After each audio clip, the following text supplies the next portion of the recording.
Fallen, Chapter 1, Captured Butterfly. The first thing I feel upon waking up on my cot is that I no longer feel the iron taste of blood in my mouth. When Rainbow Dash bucked me in the face, I must have cut the insides of my mouth.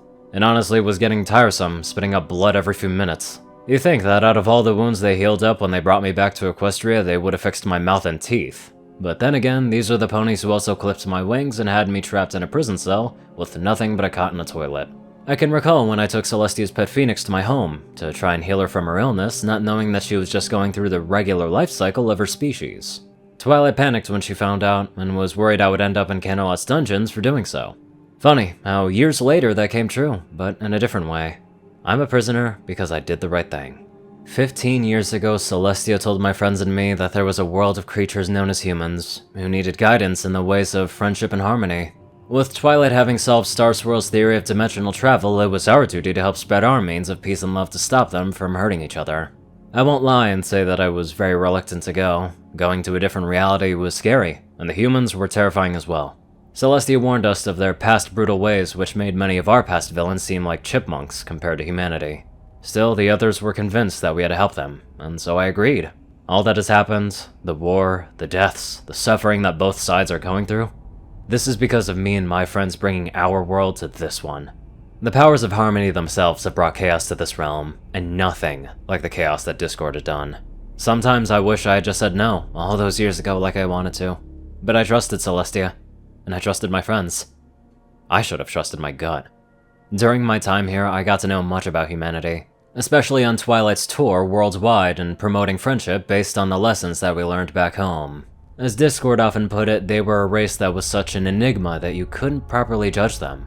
One moment they were kind, charitable, strong, and wise, and then the next they were cowardly, cruel, hateful, and stubborn. Did I not like the aspects of humanity? Yes.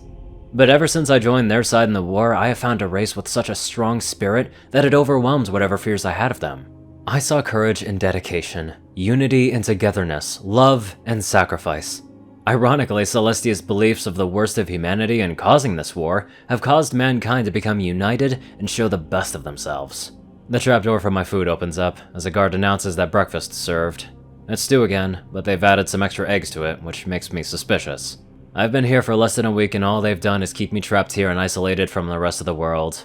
By now, Lyra and the others have to know that I'm missing. Or maybe they assume I'm dead. None of us were expecting a surprise attack at the refugee center near what was once known as Rome, Italy. My heart wept when I learned about what happened to the city, including the Vatican.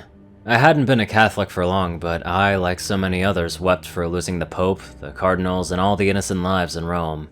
Martin promised me that one day we would see St. Peter's Basilica when the war was over.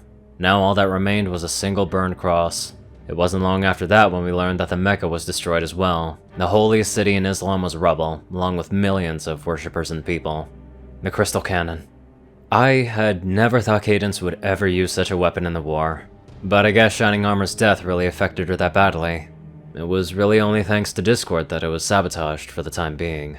Discord, I whispered, tears glittering down my cheek as I thought of my best friends, my most loyal and faithful friend.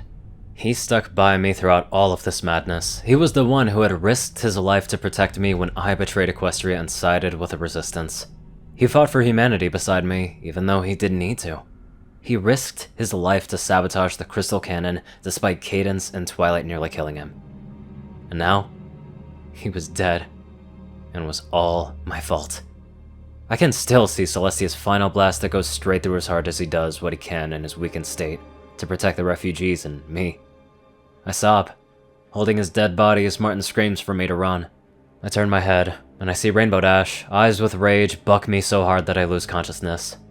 I didn't think that I would be waking up at all since I was pretty much declared to be killed on sight for my treason, nor did I expect to not still be alive a week later.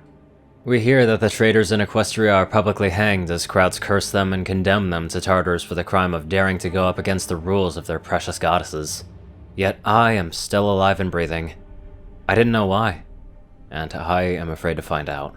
The door opens, and I look up before turning away in disgust. Celestia, her mighty highness, walks in with the same grace that she always has, but with a pure stoic expression that fails to hide the contempt that she has for me. I just glare right back at her with the same energy, while her two guards stand by her side. So, finally set my execution date? I asked, mentally going over prayers in my head. Were the situation not so serious, I would gladly have your execution right in front of all of Equestria for your treason, Fluttershy. Celestia said with a heavy sigh. It disappoints me that you chose to side with humanity rather than your own kind. The only one who has been disappointed at all is me, Celestia. I answered back with a snort. When I was a filly, I used to go to the Church of Harmony, where there was a special Fool's Club after the Mass where we learned about how to be kind and nice to ponies just like you. How you preached that we needed to always treat each other with respect, even if we were different.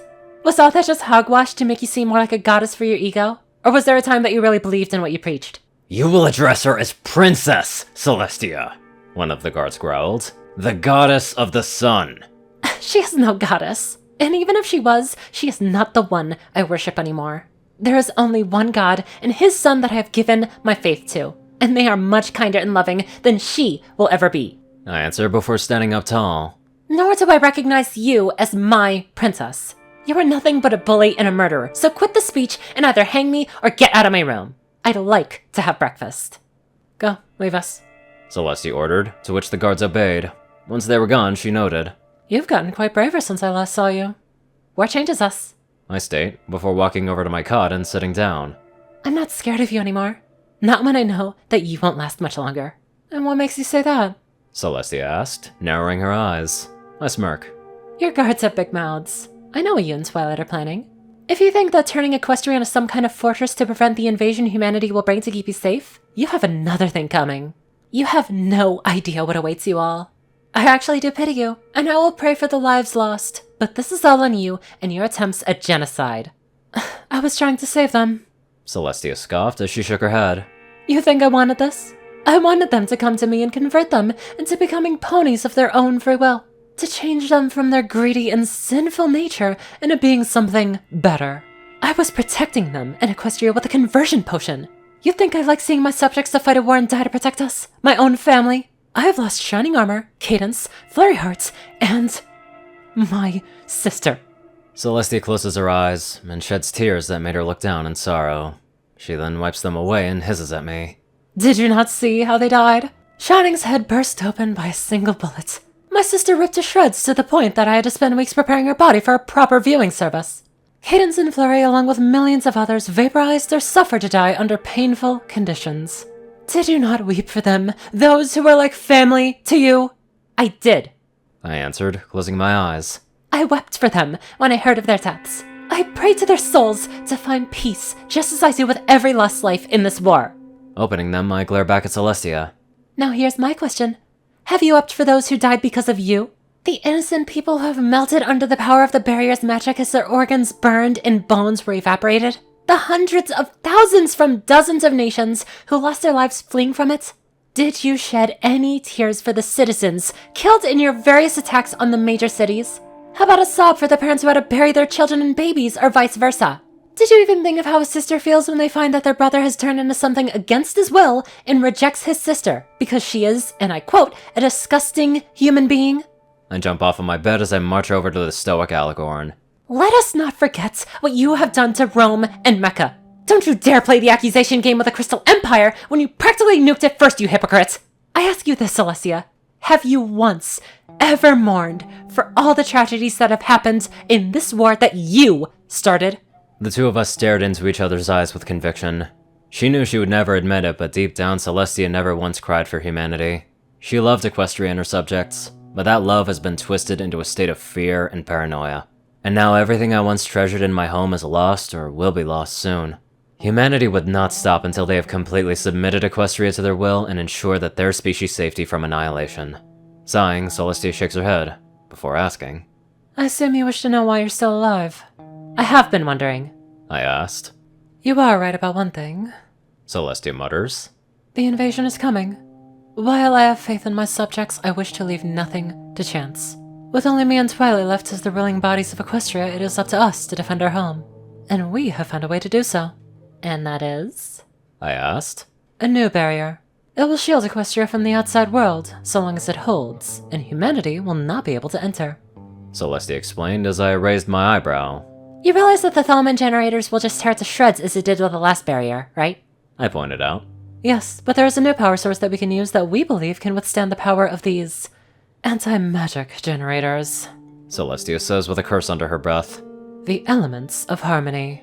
My eyes widen. It is Equestria's most powerful magic and the one weapon that we have not tried yet.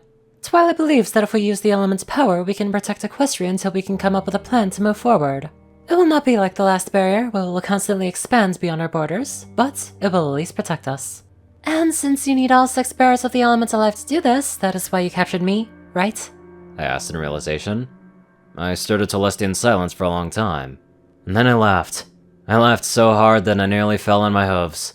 Celestia wasn't amused, but I didn't care because it was the funniest thing I'd heard in years.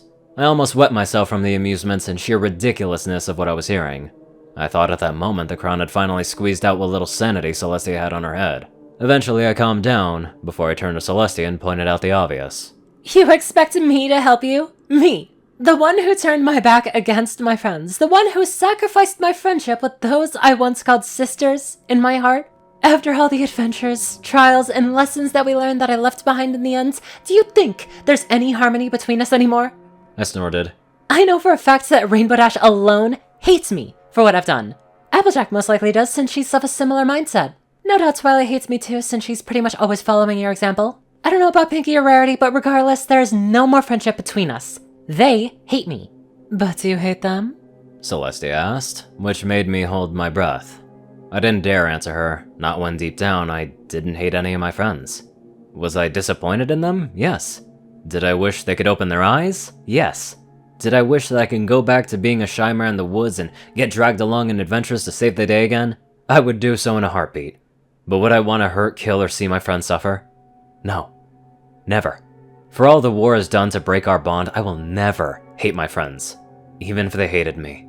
Flying along with Rainbow Dash in the skies, I'd cheer her on for support in her aerial performances, helping Applejack feed the critters on her farm with warm apple pie waiting for us when we're done, partying with Pinkie Pie for whatever random reason as we giggle and dance to polka music, going to the spa with Rarity as we get our hooves and hair done while chatting about our lives together, and spending time with Twilight in her library while reading books about the various creatures of legend in Equestria, both cute and scary.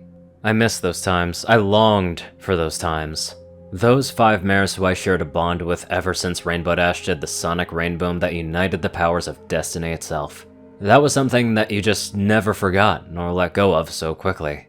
It was something that I long accepted that was inevitable when I left Equestria, that despite fighting my friends, I would always see them as my friends to the end. No. If I hated anyone in this world, it was the pony inside the prison cell with me. This witch that caused all this by lying and manipulating us all. This monster in pony flesh, even after all she lost, is willing to do anything to take down a race that she hates for reasons I still cannot fathom. This murderer who killed one of my best friends in the world. And I will never forgive her for that. Twilight believes that she has found a way to get around that factor. Celestia answers with a warm smile. She always does achieve so much when she puts her mind to something, even if it's something that you personally think is impossible. And she deserves a better mentor than you, I said, growling. Hey, Nightmare Moon would probably have been a better— Celestia's magic wraps around my throat before pressing me against the wall. Her eyes glow white with rage, and I feel genuine fear for the first time in our conversation as the room gets hotter around. Flames dance around her luscious rainbow mane as she speaks softly, yet with a demigod power behind it. Do not dare speak of my sister in such a way. I may need you alive, but that doesn't mean that I don't have to keep you undamaged. Say anything about Luna like that again, and I will rip your wings out, cripple your eyes, and pluck out your eyeballs for the crows to feed. My sister's death is on the hooves of you traitors and your human allies, and I will see you pay for that one way or another. She lets go, and I gasp for breath while she backs away from me, still glaring yet with less intensity. Regardless of the nature of your relationship with your fellow elements, the only thing that we need from you is to activate yours, and we will do the rest. Do this and I will give you life in prison instead of having you executed. And don't even think about hoping for a rescue. You're in Candela under maximum security, and with Discord dead, the Resistance has no means to teleport you back to Equestria to save you. If you think I'll betray my friends and humanity for you, then you're wrong. I answered, shaking my head. I try not to think of Angel Bunny, who is no doubt angry and worried about me, nor of Martin, who has won my heart in the years since we first met. I also know that my comrades like Lyra, Flash Sentry, and Derpy are trying to figure out a way to save me. But I don't think there's a chance that they'll achieve anything in time. I'm not afraid to die, Celestia. I've been prepared for this ever since I left Equestria all those years ago. Nor will I help you in your efforts to avoid justice for your crimes. Perhaps your friends will change your mind instead of me, Celestia said as she got up and walked towards the door, which opened up. They'll be here one by one to convince you. I suggest you listen to them and think of your next actions closely. Because if I have to resort to drastic measures to get you to cooperate, Fluttershy, then I will do it. The door closes and I sigh heavily, before going for my cold stew. About an hour passes and I spend that time meditating in prayer or using the toilet to relieve myself. My thoughts are interrupted when my door opens again, and I see the first one come in to try to convince me to take up my old element one more time. I'm not surprised to see who it is, since I figured that she would be the first to talk to me. She's the oldest friend I have ever had in my life, and in many ways I consider her my sister. She defended me from when I was very little and shyer than usual, yet she never gave up on me, and helped me find my courage over the years. I admired her so much that I wished that I could be her almost every day. There was no more loyal or determined friend than her, nor will there ever be. Yet whatever bond and love that we shared was shattered when I told her that I was leaving Equestria. The pain in her eyes haunts me, even to this day, and the guilt of breaking that friendship was a wound that never festered. I calmly got up, took a deep breath, and spoke to her. Hello, Rainbow Dash. There are very few words to describe how intense this was. And to some people this may be a bit confusing, so there's a link in the description of the original canon series to explain things a bit better. Overall though, this is pretty interesting. Now let's get on to our very interesting donators. Top donators: TacoCat598, Peter Coulthard, J Tinman, Darkside, and Only One Thing, Zar630, Rayden, Narwhals, Blackmoonheart, Pastel Skies, Austin Rollins, CrazyKiller557, Stu Hex, Will, Omicron Library, Chris, Michael Daler Moore, Dospo, Delta Omega, Jack Hedge, RuneScythe9852, Madman Stan, Leslie Prickett, Drake Lovedragon, Hunter Norman, Stephen Bingham, LineGod12, Sorcerer Constantine, Hud Zaza, Convair, Aiden Honeywell, Sniper Nova, and many more amazing people. Thank you all so much for watching this video, and live life to the fullest.